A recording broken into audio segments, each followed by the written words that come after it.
valuable if I could justify it.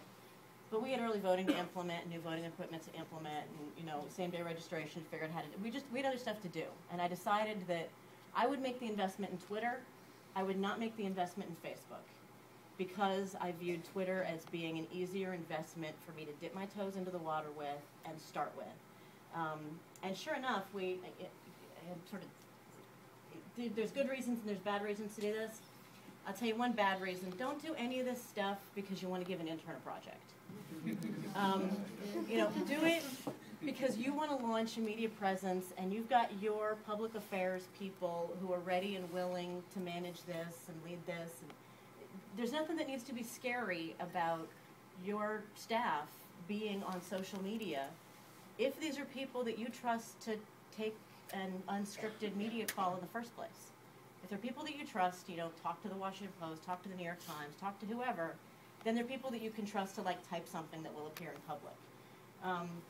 But if you wouldn't let that intern do that, then maybe you shouldn't let that intern launch a Facebook page for you or a Twitter feed for you, which is, and in our experience, we did that. I got overruled, and our director decided he wanted to give an intern a project. He did a fantastic job, great guy, great intern, but I wasn't committed to it, and I wasn't putting the time into it, and I wasn't selling it, and then sure enough, the intern ended up being pulled off onto other projects.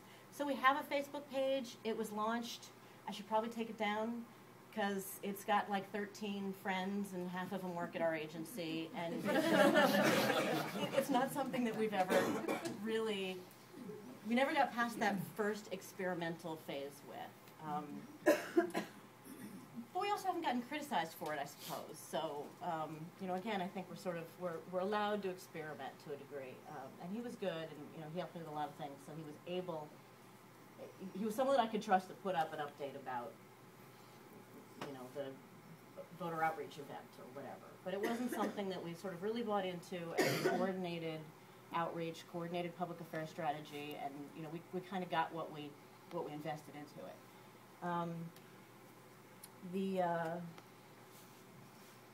Just another example. Let me bring it back to elections and not just sort of government responsiveness generally. And I'm putting up some Facebook pages here because there are people who do it well, and I think they do it well, and I kind of want to show what I think is great, but it's also what I decided was a little bit too much of an investment for me to make during the 2010 election cycle. The folks down at Knox County, Tennessee have a very active Facebook site, and every time somebody comes in and picks up nominating petitions, or every time they're doing a voter outreach event, they do, they put up pictures that can see there. They've got a little picture of the process of updating voter history off of their paper poll books, and there's just kind of a friendliness and a storytelling, and that same kind of window into who the agency is and what they do that is valuable. They've got I think 700 friends or so on Facebook, and so they've expanded beyond just the sort of natural first followers, and they were certainly our first followers on Twitter, and most of our followers on Twitter of sort of the candidates and the campaigns and the media. And they've got people in the community who are kind of, they've got poll workers, people who are sort of invested in their agency, who who like this and who follow them. Get a lot of questions answered. And they do things like, upload a little page. They just upload a little thing. I don't know if they were developing this for some other distribution tool or if they just did it for Facebook specifically, but they just sort of put up this little thing about a myth about voter registration, and if you register to vote, do you or don't you end up having to serve on a jury in Tennessee? Well, they don't in Tennessee, and they were debunking the myth. And then they got some comments and people sort of interested in. It's just sort of another thing out there for people to be interested in and to talk about. And here's another page where they put up something just talking about what happens between elections and the process of what they're doing in the off year. And it's a neat outreach tool. People are obviously following them, and there's no downside to that except for their time and energy that they're investing into that outreach. And if outreach is important to you in an off year, and outreach is important to your agency, then it's worth thinking about whether the particular people you'd be reaching out to in a particular way here are different than the people that you'd be reaching out to by going out and doing a presentation to some, party central committee or something, or, whoever it is that you would normally be doing your outreach to. It's a committed, it's like a self-identified list of people who actually want what you're providing. Is, the really sort of nice thing about the social media. And it's not necessarily the same people who are going to go to the, regular party meeting on every Tuesday evening or, whatever it is. I had to put in a slide or two about Los Angeles County because I just bow down to all of the incredible stuff that their registrar is doing with their social media site. They've got some dedicated staff who just really do some cool stuff on here, and they put events up. They've got they've looked into and exploited a lot of the different sort of tips and tricks and things that you can use the platform for that I don't have time for. There's our website, or not our website, there's our Twitter feed, our Twitter page. And it's, for any of you who have not played with Twitter at all, this is like a public thing. You don't have to be in the game and go sign up and do the Facebook friending thing, to see what's on Twitter. It's all out there.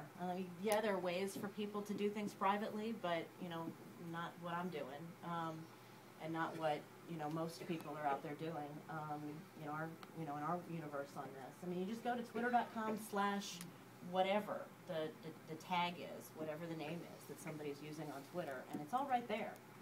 You can just go to twitter.com and you can type in search terms, and you can see what people are talking about. You can type in, I've got that slide actually at the end of my presentation, just where to go and just type in the name of your agency and kind of see if anybody's talking about you and what they're saying, because you'll probably find something, and it might be good, it might be bad, it might be indifferent, but it's there.